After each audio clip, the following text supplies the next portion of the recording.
ঘুম থেকে উঠে কি খাবো, কি রান্না করবো, এটা হলো আমাদের সুর। তো শুভ সকাল বন্ধুরা, কেমন আছে তোমরা? আশা করছি সকলে খুব ভালো আছো। আমরাও খুব ভালো আছি। যেহেতু পেট আছে, খাওয়ার চিন্তাটা করতে হবে। বিশেষ করে আমার বড় মশাই কি খাবে, ওর একটা মানে ঘুম থেকে উঠে কি খাবে। তো এই করতে করতে বড় মশাই তাড়াতাড়ি চা মুড়ি খেয়ে গেল যে ভালো মাছ আছে কি দেখতে। তো ভালো মাছ পাইনি, ফোন করলো যে তুমি সোয়াবিন বা ডিম রান্না করো। তো আমি ঘরে যা ছিল ফ্রিজে সব কিছু বের করে এনে এখানে কেটেছি। আর ওইদিকে ডাল আর আমি ভাত বসিয়েছি, দেখতেই পাচ্ছ। তো আমার ভাতের বলকা উঠে গেছে।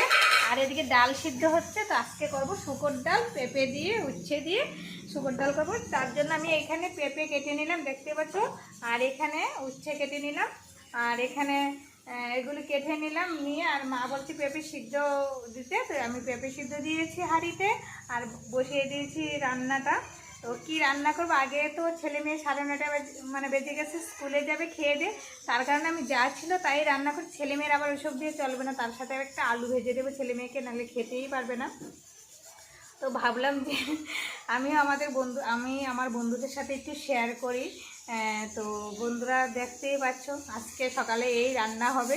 তো ভিডিওটা যদি ভালো লাগে অবশ্যই একটা লাইক করে, কমেন্ট করে, চ্যানেলটাকে সাবস্ক্রাইব করে আমাদের পাশে থাকো। দেখা হবে পরের ভিডিওতে। তোমরা ভালো থাকো, সুস্থ থাকো। আর আমি তাড়াতাড়ি করে রান্না করতে থাকি। শুভ সকাল, টাটা বন্ধুরা।